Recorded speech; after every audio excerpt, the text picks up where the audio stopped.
Thank you all for coming. I'm here on behalf of my team, Camilla, Christina, and Kerry, and we're going to present our project, Shaping FIVB's Process. Before I begin, I want to give special thanks to Donata and Diogo. They were very involved with us throughout the project. Their feedback and opinions were very useful to make the project the success that it was. And also thanks to Dominic, who always had valuable advice for us throughout. Just a brief introduction about the FIVB, in case some of you don't know. FIVB has 221 national federations spread all across the globe. They have 5 continental confederations. The national federations are divided into 5 categories based on their structure, their finances, their level, a lot of different factors. And there are 196 federations under category 1, 2, and 3, and these are the lower level categories, so to speak. And our project was mainly focused on these 3 categories because I think we can all agree that they need more help than the rest. And it has 9 internal departments as well. So it all started 7 to 8 months ago when FIVB came to AISTS, and we were asked to shape a survey process for them. They initially had done a survey in 2012, but they were not too happy with it. The success rate was amazing. They got a really good success rate, and they got a lot of results, but then the survey lasted for more than a year. And I'll go into the 2012 survey in a bit. So the scope of this project was to shape a survey process for them, a long-term sustainable process. And we agreed on a success rate of 40%, which means that we agreed that 40% out of 196 national federations would reply to the survey by the deadline. But we got a lot more than that, and Camilla will go into the numbers in detail later. So we initially thought it was just formulating a questionnaire to the national federations, how hard can it be? But as we started doing it, we realized that there's a lot more than that. It's actually part of a big picture, which I'll be getting to a bit. So the 2012 survey, like I mentioned, the success rate was amazing, but there is no fixed strategy to involve the continental confederations. There was no timeline set initially. So for this survey, we decided that the quality of data was more important than the quantity of data. And the tool being used for the survey was SurveyMonkey, and there was no departments involved, there's no involvement, there's no communication strategy like I mentioned, and the goals were pretty vague. So we wanted to take all the good from the 2012 survey and get rid of the bad for this time around.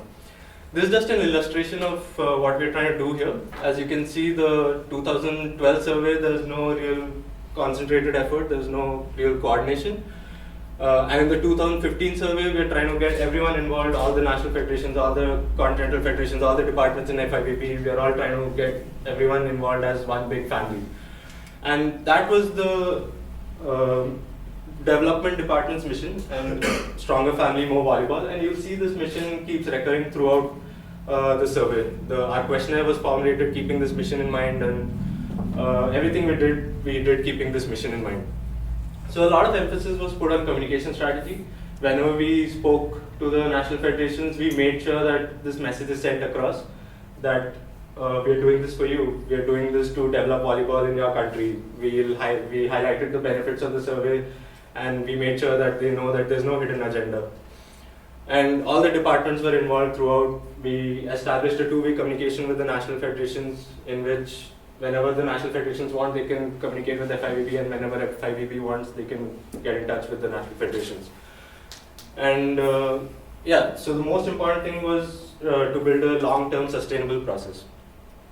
So the online survey was an obvious choice because the federations are spread all across the globe, and we have to reach all of them. And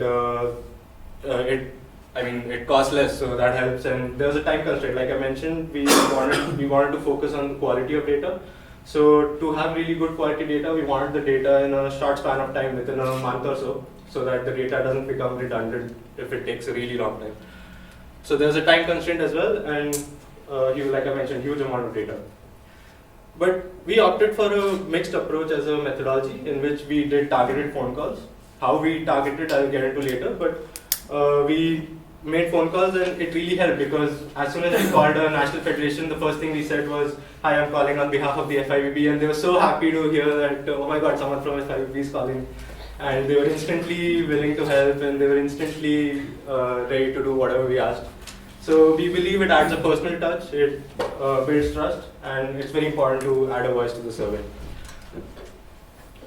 Like I mentioned earlier, FIVB was using SurveyMonkey. FIVB gave us the liberty to choose our own survey tool, and we did a lot of research. Our tech expert did extensive research on more than 10 tools, and we finally narrowed it down to SurveyGizmo. SurveyGizmo is really useful because it's easy to answer. It looks very appealing to the eyes. You look at it and you feel like answering the questions. And it's easy to manage translations, which means that you don't need separate surveys for separate languages. And in this case, we had to do a survey for in English, French, and Spanish. And there's conditional logic as well, where you can define logic for subsequent questions based on the answer given in a previous question, which SurveyMonkey lacked. And for a long survey like this, a save and continue option was necessary because you can't answer such a long survey in a short span of time. You have to come back and be able to do it later. Though we didn't use this offline option for this survey, there is an offline option where you can load it into your tab, ask people to answer the survey, and come back and load it into the computer. And most importantly, it was very useful for monitoring. Once the survey was launched, as I'll explain later, monitoring was very important, and SurveyGizmo allowed us to do that really well. So the first phase of the survey was to analyze the 2012 survey. Like I mentioned, we tried to take all the good from it, and we met an expert from UN whose full-time job is to do surveys. So he gave us a lot of advice, and he gave us a lot of hints as well about what kind of questions should be there. Then we interviewed all the departments through Collaborate. For those of you who don't know, FIVB has an internal tool. It's like a social media sort of thing in FIVB where everyone is connected. And so we interviewed departments through Collaborate. And when it wasn't really clear what they wanted, we did interviews and asked each department what they really want from all the national federations. And once we had that, we had a list of around 60 questions. And we did some voodoo and narrowed it down to 27 questions. And once the questionnaire was ready, we were ready to launch the survey. So we imported it into the tool and we sent it to all the national federations through email. And then the monitoring phase started. So here we did targeted phone calls, we sent follow-up emails. And like I mentioned, SurveyGizmo is very important for monitoring because it gives you all this. It'll tell you who sent, to who the emails were sent, to who the emails were bounced, who clicked on the survey, who started the survey, who finished the survey, who did how much. SurveyGizmo gives all of this. So naturally we targeted the federations that had not even clicked on the survey, and we were like, please start the survey once you call them. And based on that, we shared a monitoring report to FIVB twice a week. And this report had things like who we were able to contact and who we were not able to contact and who did not answer. And this is an example of a monitoring report. So the monitoring report was split up according to continents. So each continent success rate was shared that your continent, this many federations have answered, your continent has less success. And accordingly, FIVB put pressure on the continental confederations to please follow up with their national federations so that they would reply. So all this was part of our scope, and the rest of analyzing the data and everything else was not really part of our scope, but we still designed the entire process. So we still think it's sort of our baby, and I'll let Camilla go over the rest. Thanks, Akash. So yeah, what a challenge. Continues with the mission that we received back in March. As Akash said, the scope, it's what he just covered, but we had been asked to deliver to the client, to the FIVB, new survey process, and we understand that for that, it's the analysis of the data needs to lead into actions and to determine action plans and to ensure that the communication channels will remain open for a biannual process. It's what we are delivering to them, because it's really important that you receive the data, you understand the data, you understand the needs of your national federations, and you target the needs of your national federations with this data. That's the timeline of the entire process. Those two phases that Akash had just described, that they were in our scope.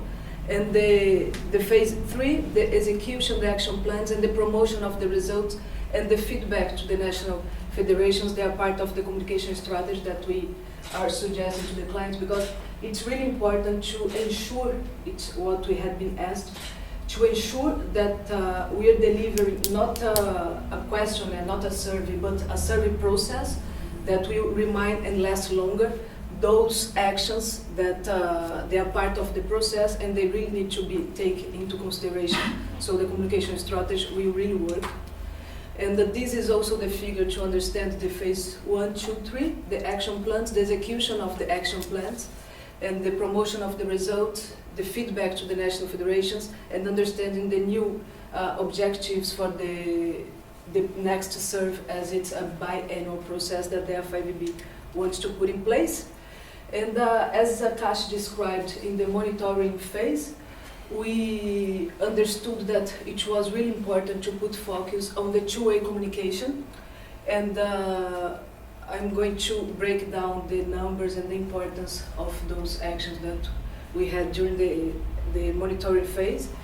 The impact of the follow-up emails, like we launched the survey, and weekly we were sending them a reminder, look, the deadline is about to come, and we try to send those reminders in different time, because we are focused to 196 national federations worldwide, so we are dealing with different time zones, and we were also sending them like in different days of the week to make sure that we could, with those reminders, reach different people at different time. And we did get a really positive response on that. Like whenever we send the reminders, we got more answers than we got in between the weeks. Like just after the reminders, they used to respond it much quicker than in between. And also the phone calls. It might sound even crazy, like we had as 196 national federations to reach. But we understood that we were launching something for the FIVB, and we really had to put some energy on that, because then in the next edition, they will already have in place something much better than they have in this first edition, that they were having 4 external consultants to provide them this service. So we could contact 151 national federations. By contact, I mean that we call them more than once, and we called more than one number for each national federation. And we couldn't reach 77. I'm going to come back to this point, just keep those numbers in mind. Like in the recommendations, I will explain the importance of these. But the good news on here, they are like after being contacted, we got the response of 46 national federations. So this proved that the effort on calling them one by one, it gave us a very positive answer. And some of them, they promised to reply, but they didn't. But with the action plans and with the promotion of the results, we do believe that for the next edition of the survey, they might be willing to participate at the next edition, because they're going to see the results and the actions that had been taken from the previous edition of the survey. But yeah, we contacted them, and it was really positive. That's the results. As I just said, we could reach, the scope was focused on the categories 1, 2, and 3, which involves 196 out of the 221 national federations that are the members of the FIVB. The initial target rate was 78 national federations. In the initial deadline, we got the positive answer of the 93 national federations, and after the extension of the first deadline, we could get the response of 126 national federations in 40 days. But we had been asked to deliver then a process to be sustainable. So during the monitor phase, especially, our focus was not only to give them in this edition a reasonable rate to put some actions into place, but to really make sure that we would make good recommendations for improvement even in the next editions. So we, in the report, the recommendations are much in details, but we're going to show here some that give the broad idea of what we are recommending them to implement, because we understand that although we could reach a reasonable rate, even much higher than what had been agreed and what was even expected, we understand that there are lots of rooms for improvement for the upcoming editions. So the importance of the communications strategy to be defined at the beginning of the process, and to really strict on that to the beginning, to the end. It's also important, like as we said, we put a lot of effort on the phone calls, on the email, like introducing the process that is just about to start, a thank you letter, the reminders, the communication not in an impersonal way, like we are really delivering something that brings a human touch to what we are suggesting, because it's a stronger family to have more volleyball. So we also it's also important to consider the time of the year that you are launching the serve, because we faced some problems in this special edition, the summer starting in the northern countries, and this had an impact. The Ramadan in the Arabic countries also had an impact on that. So it's really important to take into considerations like what are you targeting with the survey, so you can consider the time of the year that is better for doing that. It's also important to do not encourage any other format but online. You do have to have it as an alternative, because we need to put ourselves into the client's shoes. So we cannot believe that everyone worldwide will have the same condition and the same quality of internet, but you do not encourage them in a first moment to answer the survey in another format, because you miss data when you need to adapt it for a PDF format. And the importance of the mailing list, as I just said, like we couldn't reach 77 national federations, so it's really important to, with the information that they're going to receive in this edition, to improve the mailing list, so they're going to be able to reach much more national federations in the upcoming editions, the bounced emails and the phone number that they are going to have as a data for from this edition. They're going to have updated mailing list for the next ones. Also, another recommendations, like most of the emails, they were the email of the president, the personal email of the president, the personal email of the general secretary, and they are not supposed to be there for life. They're supposed to be passive. They are president for 4 years, 8 years, someone even more than that, but they shouldn't. So we are encouraging the FIVB to provide them an email that can last longer, no matter who is in charge. But the president might be not the same one, but you know that that's the email that you have to reach the india@fivb.org, something like that. And also show the results.